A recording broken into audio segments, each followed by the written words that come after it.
Halo semuanya, kembali lagi bersama saya Hanif di channel Ringkas Cinema.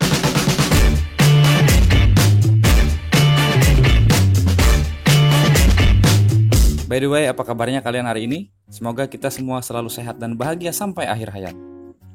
Di video kali ini, saya akan coba menyampaikan ringkasan alur film yang berjudul Repo Man yang dirilis pada tahun 2010.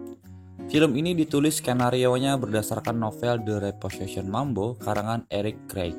Menceritakan tentang situasi kehidupan di masa yang akan datang saat teknologi kedokteran sudah sangat canggih, di mana organ tubuh buatan telah menjadi sempurna dan tersedia untuk dijual bebas. Adalah The Union, perusahaan bioteknologi yang berhasil menyempurnakan metode pembuatan organ tubuh buatan, memproduksinya, serta menjualnya kepada orang-orang yang memerlukan. Film ini nantinya akan berfokus kepada kehidupan seorang pegawai perusahaan The Union bernama Remy yang terlibat konflik dalam menjalankan tugasnya. Konflik apa yang dimaksud dan apakah ia berhasil melewati konflik tersebut? Temukan jawabannya dengan menonton video ini sampai dengan selesai. Tapi seperti biasa, sebelum kita mulai, bagi kalian yang belum sempat untuk subscribe, pastikan dulu kalian menekan tombol subscribe-nya dan nyalakan lonceng notifikasinya. Kalau sudah, saya ucapkan banyak terima kasih dan mari kita mulai ringkas alur ceritanya. Film diawali dengan ditampilkannya tokoh utama kita yang bernama Remy sedang menunggu seseorang di sebuah apartemen mewah. Remy adalah agen penarikan utang, atau biasa kita sebut debt collector di perusahaan The Union.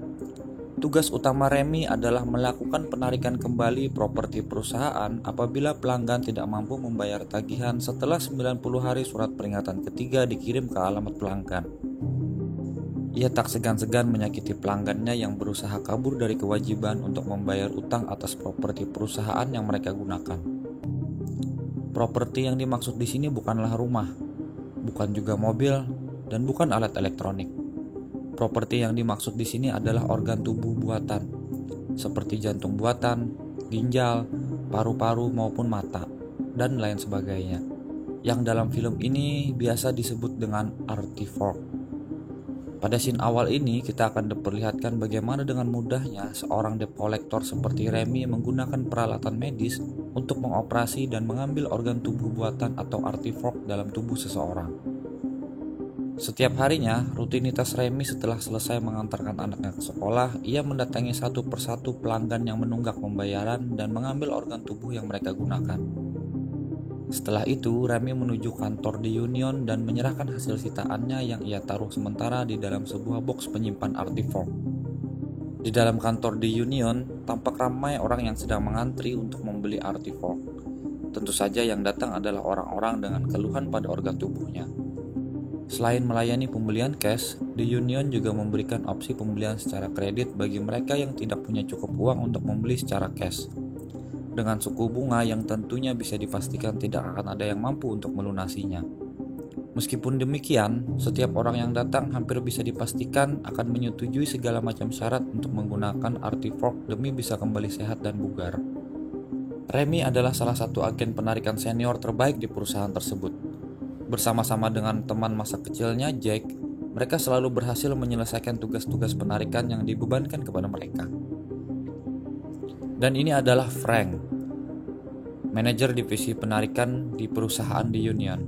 Atau dengan kata lain, Frank ini adalah big bossnya Remy dan Jack.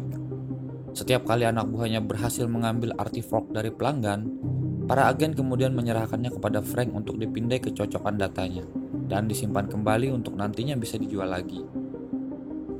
Pada masa ini bisa dibilang seluruh tiruan organ tubuh manusia telah berhasil diciptakan, mulai dari jantung, ginjal, hati, sampai bagian-bagian lainnya seperti tulang dan mata.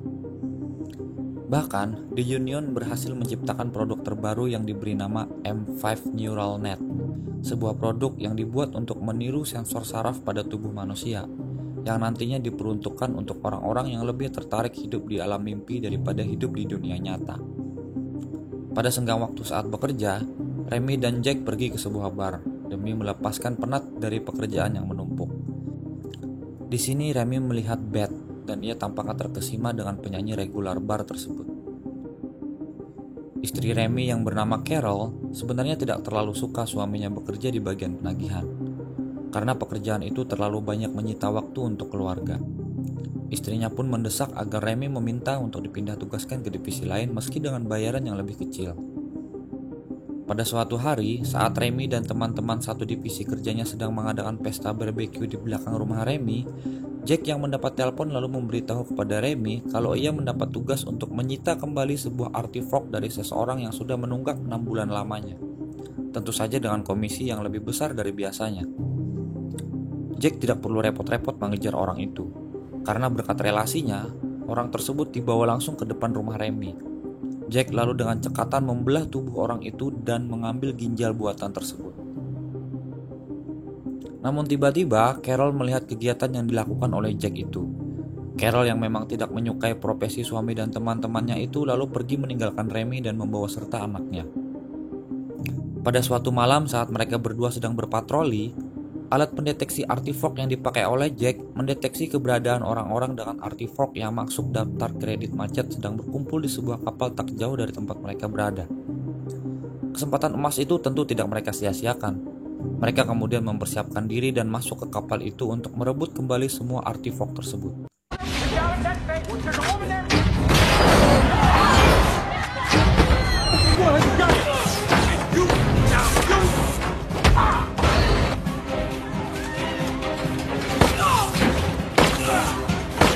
Setelah melakukan pertempuran yang sengit, akhirnya mereka berdua berhasil melumpuhkan semua pelanggan nakal itu dan berhasil mengumpulkan sebanyak 32 artefak dan kemudian menyerahkannya kepada Frank. Remy juga menemukan sebuah alat anti deteksi yang dipakai oleh para pelanggan yang digunakan untuk mengelabui para petugas repomen. Melihat keberhasilan dua sahabat ini dalam menjalankan tugas, Frank lalu menawarkan sebuah kesepakatan baru yang lebih menarik kepada mereka berdua. Namun seperti yang kita tahu, Remy sebenarnya ingin meminta Frank untuk dipindah tugaskan saja ke divisi penjualan sesuai dengan kehendak sang istri. Dalam perjalanan pulang, Jack coba membujuk agar Remy tetap menjadi partner kerjanya sebagai agen penarikan. Selain karena memang mereka sudah berteman sedari kecil, bayaran seorang repomen yang mereka dapat sangatlah besar ketika berhasil menyelesaikan tugas penarikannya. Tapi Remy tetap kukuh pada pendiriannya. Dia akan berhenti menjadi seorang repomen setelah menyelesaikan tugas terakhirnya pada malam hari itu. Remy lalu mendatangi kediaman Jimmy Bond, seorang musisi idola Remy yang sekaligus menjadi target ia berikutnya. Dengan ramah, musisi itu mempersilahkan Remy masuk dan duduk di sampingnya. Tak lama setelah itu, Jimmy pun mempersilahkan Remy untuk menjalankan tugas reponya. Remy kemudian mempersiapkan sebuah alat kejut listrik yang akan ia gunakan untuk mengambil jantung buatan yang berada di dalam tubuh orang itu. Lalu entah bagaimana ada kerusakan pada alat yang biasa ia gunakan, sehingga menyebabkan dia terlempar hebat dan melukai organ tubuhnya. Remy akhirnya siuman setelah beberapa hari mendapatkan perawatan intensif. Remy menyadari kalau kini ia telah dipasangi jantung buatan milik The Union. Jadilah kini Remy menjadi salah satu pelanggan sekaligus pegawai The Union. Kesialan Remy tak berhenti di situ. Kini ia pun terusir dari rumahnya. Remy kemudian mendatangi kediaman Jack dan ikut menumpang tempat tinggal bersama dengan Jack. Dengan keterbatasan fisik yang sekarang ia punyai, Remy tetap ikhlas menjalankan tugasnya sebagai seorang repomen. Akibat dari kinerjanya yang semakin menurun, Remy kemudian dipindah tugaskan ke divisi penjualan. Namun, penghasilannya tidak akan pernah mampu mengatasi masalah keuangan yang ia hadapi. Karena di setiap detak jantung barunya itu, menumpuklah tagihan plus bunga yang menunggu untuk dilunasi. Kini waktu yang Remy miliki hanya kurang dari 6 hari, sebelum repomen yang lain mendatanginya dan mengambil kembali artefak yang ada di tubuhnya. Sebagai seorang sahabat, Jack lalu mencoba untuk membantu Remy dengan membawanya ke sebuah tempat terpencil di mana para pelanggan The Union biasanya menghindari para repomen. Di sana Jack menemukan 2 orang dengan 3 artefak yang sudah jatuh tempo tagihannya. Jack seolah memberikan pekerjaan tambahan kepada Remy untuk ia bisa melunasi tagihan jantung barunya itu dengan membedah mereka dan mengambil artefaknya. Dilema kini menghantui Remy. Ia yang biasanya sadis kini seakan tak berdaya. Hingga kemudian orang-orang tersebut kembali siuman dan menghajar Remy hingga ia pingsan. Setelah terbangun dari pingsan, Remy kemudian mengelilingi tempat tersebut. Ia lalu bertemu dengan Beth, penyanyi bar yang ia selalu lihat saat ia sedang rehat bekerja. Remy lalu membawa Beth ke sebuah motel untuk beristirahat dengan layak. Di sana, Remy kemudian menggunakan alat pelacak artifok untuk memindai tubuh Beth.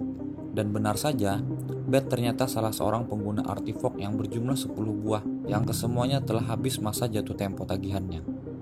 Bukannya membedah dan mengambil semua artifoknya, Remy justru bersama-sama dengan Beth bersembunyi dari kejaran repoman. Mereka berdua lalu kembali ke tempat di mana mereka pertama kali bertemu dan membakar mobil untuk menghilangkan jejak-jejak mereka.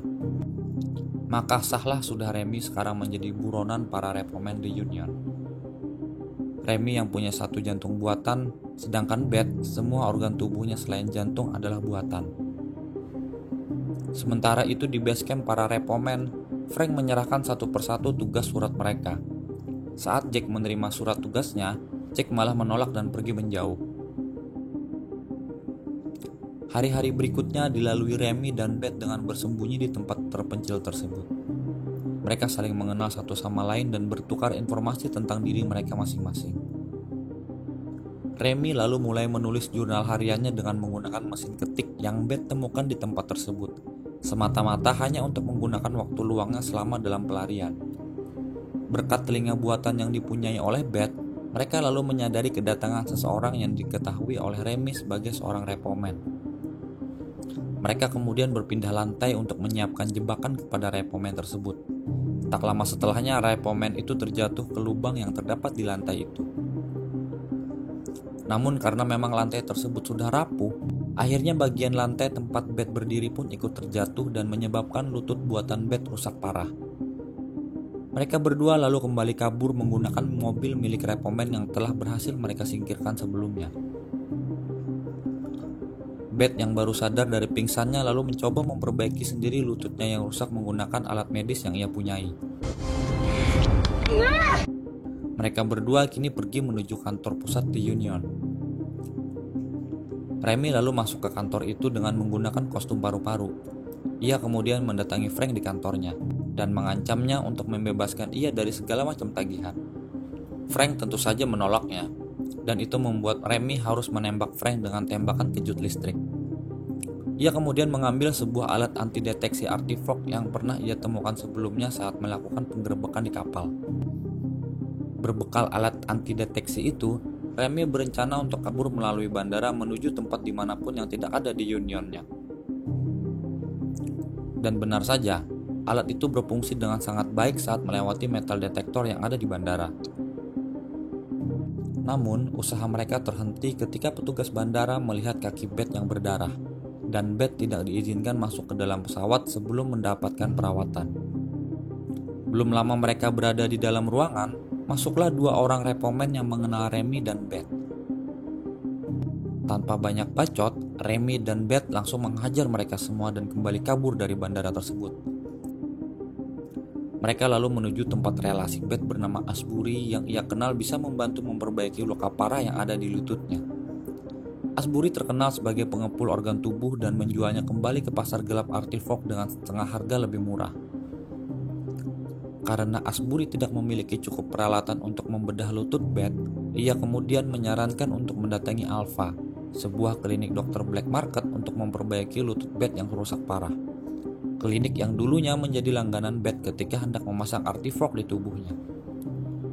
Remy kemudian sangat terkejut ketika mengetahui yang bertindak sebagai dokter bedah justru adalah anak kecil berumur 9 tahun.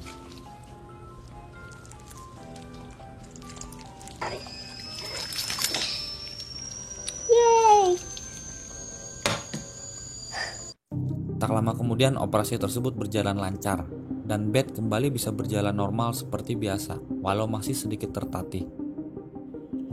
Mereka berdua lalu pergi dari situ lalu kembali mendatangi Asbury di markasnya dan menemukan Asbury sudah meninggal dengan kondisi perutnya yang terbuka lebar setelah repoman mengambil artifok yang ada di dalam tubuhnya.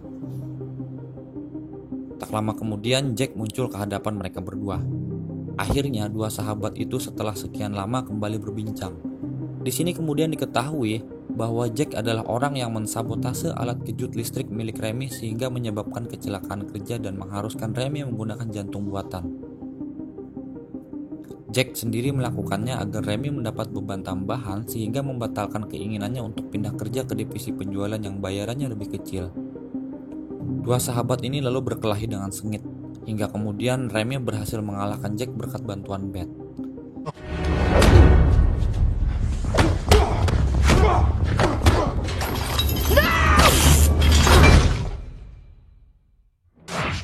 Wake up.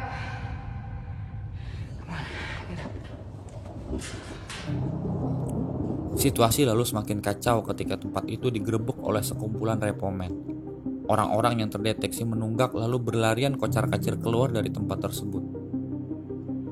Remy dan Beth kemudian ditolong oleh sekumpulan orang-orang bawah tanah yang berada tidak jauh dari tempat mereka berada. Kepergian repomen setelah melakukan penggerebekan menyisakan mayat-mayat yang dibiarkan begitu saja bergelimpangan. Hati kecil Remy lalu tersentuh.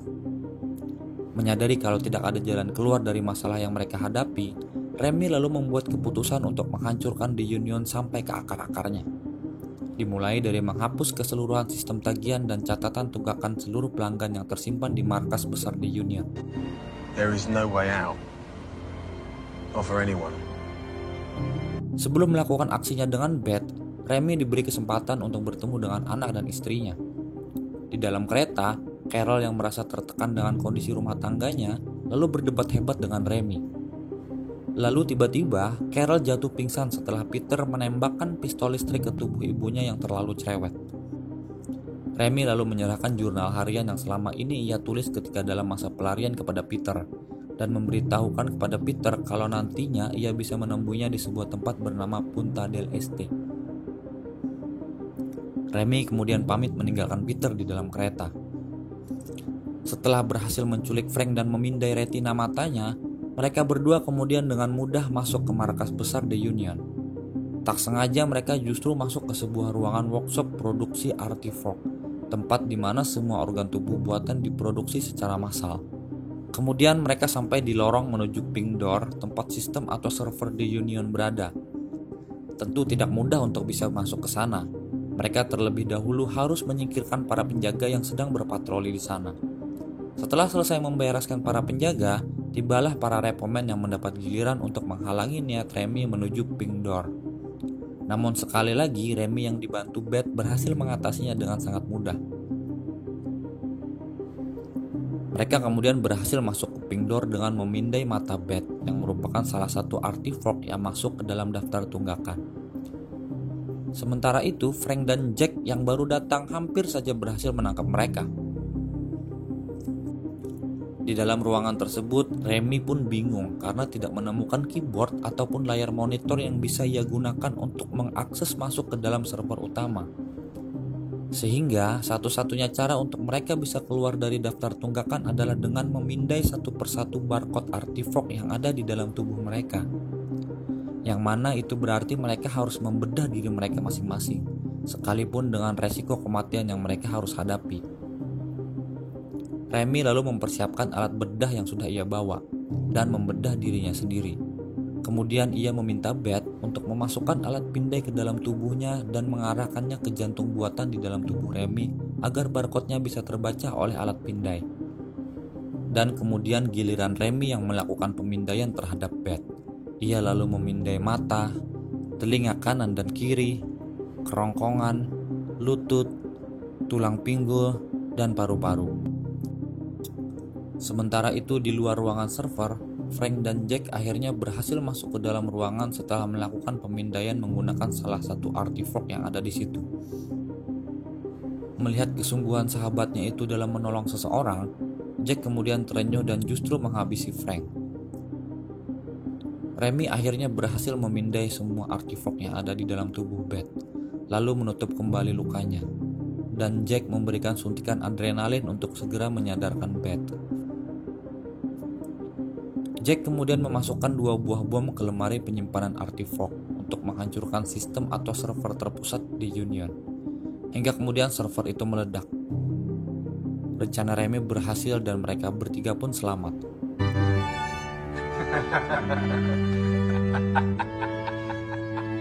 Scene kemudian berpindah di sebuah pantai. Di sini terlihat Remy, Beth, dan Jack tengah bersantai di pinggir pantai. Mereka kini bertiga menjalani hidup lebih normal dari sebelumnya. Remy sendiri kini sukses menerbitkan buku yang ia tulis berdasarkan pengalamannya ketika sedang bertugas menjadi seorang agen penagih utang. Yang mana buku tersebut ia beri judul The Repossession Mambo. Tapi, jangan berharap kalau ini adalah akhir dari cerita film ini. Karena yang sebenarnya terjadi adalah saat Remy berkelahi dengan Jack di tempat Asbury, pada kenyataannya Remy justru mengalami koma dan kini otaknya terhubung ke komputer realitas virtual agar tetap berfungsi. Remy akan menjalani sisa hidupnya di alam mimpi dengan keyakinan bahwa Beth masih hidup dan bahwa mereka berhasil menghancurkan The Union. Dan film pun tamat. Di beberapa situs review film, film Repo Man ini mendapat banyak sekali review buruk oleh para pecinta film. Terutama karena banyaknya adegan kekerasan dan menampilkan banyaknya cipratan darah di beberapa scene-nya. Bahkan ada yang menyebut kalau film ini tidak ada pesan moralnya sama sekali, karena mengajarkan kalau Anda berhutang dan tidak mampu bayar, yang mending Anda lari saja. Ya memang tidak salah sih kalau ada yang punya pendapat seperti itu. Tapi bagi saya sendiri menemukan sebuah pesan tersirat dalam film ini tentang pentingnya arti kesehatan dan bersyukur. Saya tidak bisa membayangkan jika pada suatu saat nanti ketika saya dibangkitkan kembali, saya diberikan tagihan atas pemakaian organ tubuh yang saya pakai selama saya hidup. Harus berapa banyak amal perbuatan yang saya bawa untuk mampu melunasinya? Saya yakin, setajir apapun saya, sebaik apapun perilaku selama saya hidup, tidak akan pernah mampu untuk membayar semua itu. Sekian dulu video dari saya. Jika kalian suka dengan video ini, silakan tekan tombol like dan share video ini kemanapun kalian suka. Saran dan kritik dari kalian juga saya tunggu di kolom komentar. Dan terima kasih juga kalau kalian berkenan untuk subscribe channel ini.